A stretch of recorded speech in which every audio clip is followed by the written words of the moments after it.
Bonjour les amis. Donc, sur le thème « Oser être bien », je vous amène à la rencontre de nouveau d'un praticien du bien-être, donc Françoise Delaunay. Bonjour Françoise. Bonjour Sandra. Donc, elle va nous parler de son métier dans quelques instants. À tout de suite. En quoi consiste ton activité ? Oui, alors j'accompagne les personnes qui sont isolées, qui souffrent d'anxiété et d'anxiété sociale. Tu peux nous définir l'anxiété sociale ? Tout à fait. Comment ça se matérialise ? Comment on arrive à détecter qu'éventuellement on souffre d'anxiété sociale ? Alors, en fait, l'anxiété sociale, il faut savoir qu'il fait partie de la grande famille des troubles anxieux, qui est un trouble psychique, en fait. Aujourd'hui, quelqu'un qui souffre d'anxiété sociale va avoir, par exemple, des tremblements. Quand il sera en présence, quand il aura une relation sociale ou une activité en lien avec du public, donc il va se sentir très, très stressé, il peut trembler, il peut être... il peut avoir des suées. Tout à fait, des suées. Ouais. Alors, l'agoraphobie, c'est la peur de la foule. Donc, quelqu'un qui va, par exemple, justement dans un centre commercial et qui tombe face, en fait, à une foule importante, peut se retrouver en difficulté. Donc, se sentir effectivement très stressé, avoir, en fait, le cœur qui palpite très fortement, faire une crise d'angoisse, une crise de panique même, peut avoir transpiré d'un coup à grosses gouttes et, en fait, ne pas réussir à rentrer dans ce centre commercial, finalement, puisque la peur est tellement importante qu'ils feront demi-tour. En fait, l'anxiété sociale provoque aussi des situations d'évitement dans la majorité des cas. Un traumatisme peut déclencher de l'anxiété sociale. Des enfants, par exemple, qui ont subi de l'harcèlement à l'école, qui du coup ont été moqués, ont été un peu malmenés à l'école, ils peuvent déclencher effectivement un trouble après derrière d'anxiété sociale, tout à fait. Donc merci pour ces définitions. Je t'en prie. Qu'est-ce qui t'anime toi dans cette activité ? C'est quoi ton moteur pour faire cet accompagnement ?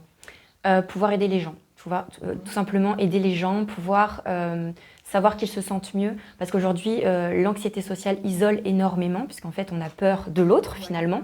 Donc, tu as même des difficultés à aller chercher de l'aide, puisque tu as peur de l'autre.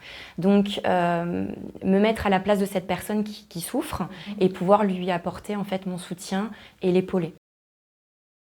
Si tu avais un conseil bien-être à donner, qu'est-ce que tu pourrais... Le conseil que je pourrais donner, c'est de respirer. Parce qu'en fait, quand on est stressé dans notre quotidien, des fois, on est en apnée, on ne se rend pas compte, mais en fait, on oublie de respirer.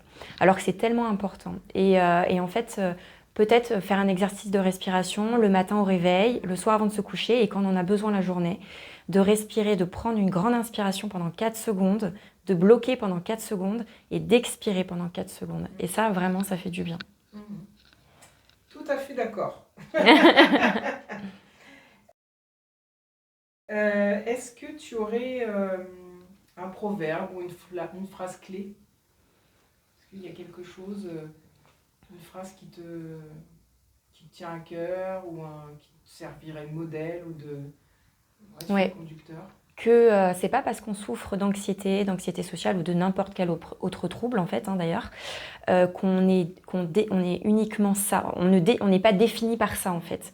On est une personne à part entière avec des valeurs, des qualités, des défauts. Mais en fait, notre trouble ne nous définit pas uniquement.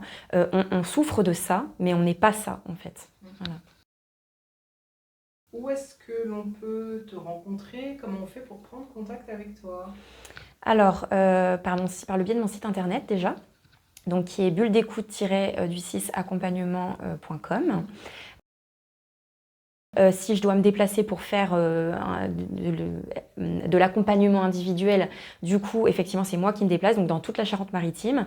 Et après, effectivement, je peux faire de l'écoute ou des mises en relation, parce que je fais également de la mise en relation entre personnes qui souffrent des mêmes maux, dans toute la France, si ça se passe en visio.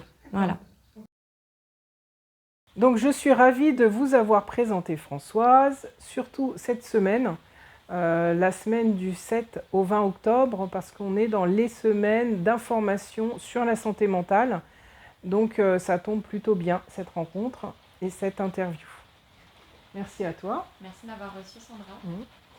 Donc c'était Sandra Pierre-Jose, révélatrice de talent et guérisseuse de l'âme. Au revoir les amis. Très belle journée à tous.